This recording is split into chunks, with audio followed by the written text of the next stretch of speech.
Votre invité ce matin, Jacques Serret, était Emma Fourreau, eurodéputée La France Insoumise. Bonjour Emma Fourreau.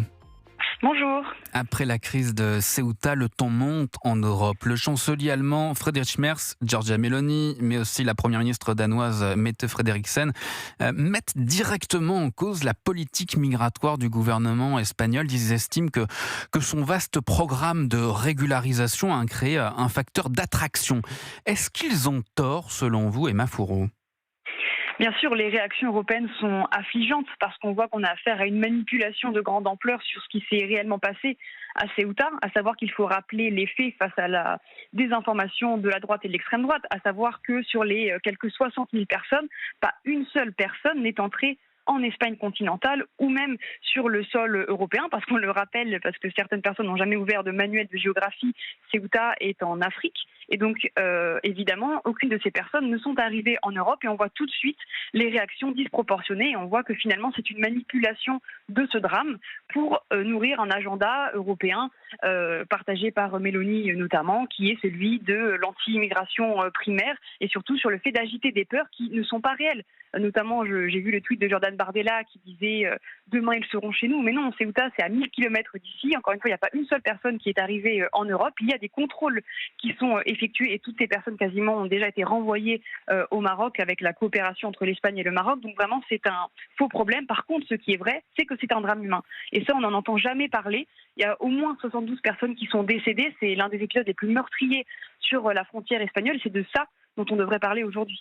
Emma Fourreau, on parlait de ces dirigeants européens, le chancelier allemand Friedrich Merz, Giorgia Meloni, mais il y a aussi la première ministre danoise, Mette Frederiksen, qui hausse le ton, elle aussi. Pourtant, elle est aussi social-démocrate, comme Pedro Sanchez, le premier ministre espagnol. Et elle aussi, en tant que dirigeante classée centre-gauche, elle aussi considère qu'il faut désormais durcir la politique migratoire européenne. Vous voulez dire qu'elle aussi se trompe ?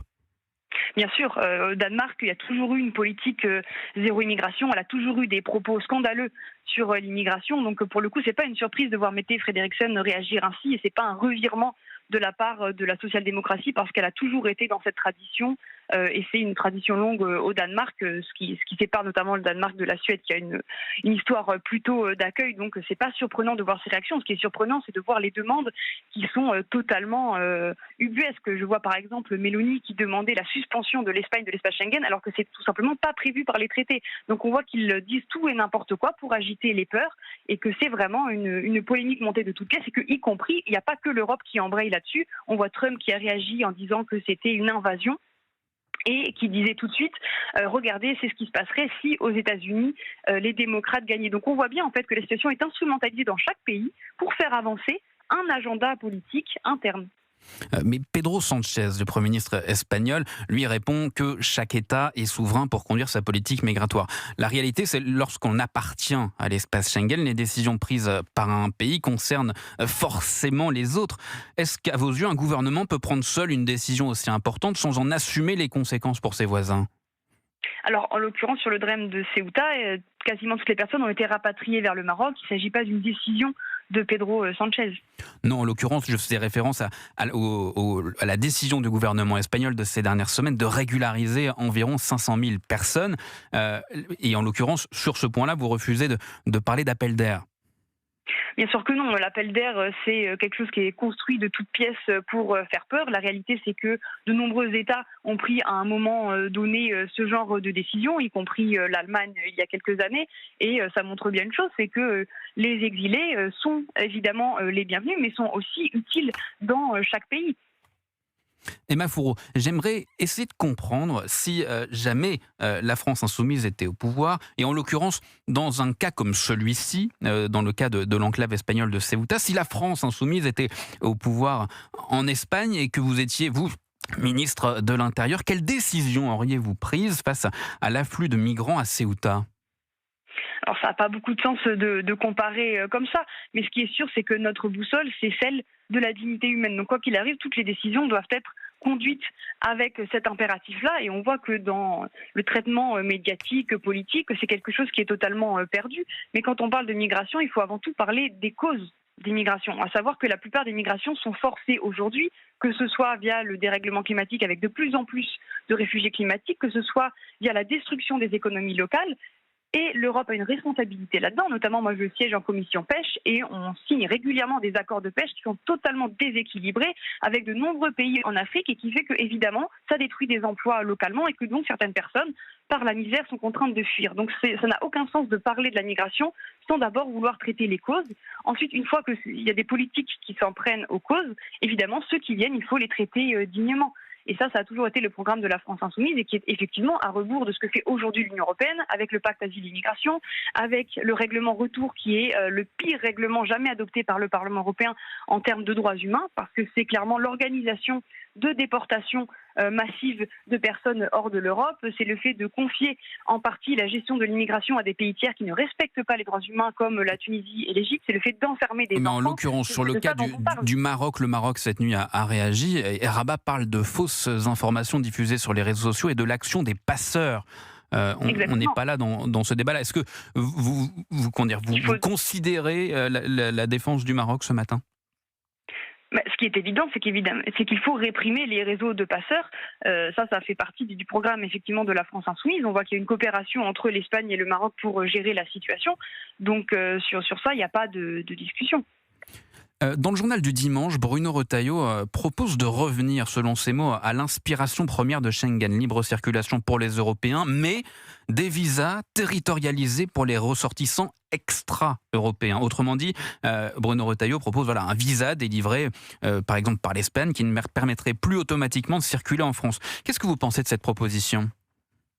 Le fait de circuler, c'est liberté, mais ce n'est pas étonnant venant de Bruno Retailleau, qui a toujours finalement essayé de faire la jonction entre la droite et l'extrême droite. Il y a vraiment une surenchère perpétuelle sur les questions de migration, de déplacement, etc. Mais on voit bien que toutes les lois qui sont adoptées ces dernières années n'ont jamais permis de résoudre la situation, que cette surenchère, à part agiter les peurs, elle n'a aucune traduction matérielle, et on le voit bien de toute façon, le fait de toujours vouloir durcir, réprimer, enfermer, repousser, faire construire des murs, des barbelés, etc. On voit bien que ça n'a jamais résolu le problème, et donc c'est peut-être parce que notre politique est extrêmement mauvaise et que le tout répressif, quel qu'en soit le mécanisme, ne fonctionne pas aujourd'hui. Donc l'espace Schengen, c'est quelque chose qui est important en Europe. La vérité, c'est qu'il y a déjà de nombreux États qui font des contrôles malgré ça. Donc sa proposition ne changerait pas grand-chose. Et c'est pas là qu'est le cœur du sujet. Encore une fois, c'est une politique qui est totalement aveugle si on ne prend pas en compte les causes. Emma Fourreau, je rappelle que vous êtes eurodéputée La France Insoumise. Je voudrais vous entendre sur un tout autre sujet, mais qui évidemment concerne des millions de Français. Ce sont les incendies qui ont lieu ces derniers jours. La France Insoumise accuse le gouvernement de ne pas avoir préparé la France. Et Gabriel Attal, toujours dans les colonnes du journal du dimanche, a attaqué la France Insoumise. La France Insoumise fait du Trump bas de gamme. LFI avait voté contre la commande de 36 hélicoptères bombardiers d'eau. Ils ont toujours voté contre les pompiers. On savait qu'ils voulaient désarmer les policiers. Jean-Luc Mélenchon veut aussi désarmer les pompiers. Voilà ce que déclare Gabriel Attal. Que lui répondez-vous ? Je pense que Gabriel Attal est extrêmement mal placé pour s'exprimer sur le sujet, puisque comme on le sait tous, en 2024, alors qu'il était Premier ministre, il a baissé le budget de la sécurité civile, ce qui a une conséquence très concrète, à savoir le fait qu'il n'y a pas pu y avoir de commande de nouveaux Canadair, ce qui est extrêmement grave, parce qu'on voit que la France est totalement impréparée face au dérèglement climatique et à ses conséquences, alors qu'il n'y a que Emmanuel Macron qui peut nous dire qui aurait pu prédire, puisque les scientifiques alertent depuis des années, et j'entends par-ci par-là le fait que effectivement, 9 départs d'incendie sur 10 sont de cause humaine, mais la vérité, c'est qu'il n'y a pas une explosion du nombre de pyromanes en France. Par contre, l'intensité des incendies, elle, est liée au dérèglement climatique, parce que lorsque le sol est sec, ça se propage beaucoup plus rapidement avec une plus grosse intensité. Et tout ça, le gouvernement le sait et n'a absolument rien fait pour s'adapter, ce qui fait qu'aujourd'hui, on a des pompiers qui sont livrés à eux-mêmes. On a malheureusement 4 pompiers qui sont décédés. On a une population qui parfois s'organise elle-même parce que le gouvernement les a abandonnés. Et il y a plein d'exemples comme ça, notamment en ce qui concerne l'Office national des forêts. On est en train de désarmer cet organe avec la suppression de plus de 1000 postes. Eurodéputée La France Insoumise, merci Emma Fourreau d'avoir accepté notre invitation et d'avoir été en direct avec nous ce matin sur Europe 1. À très vite.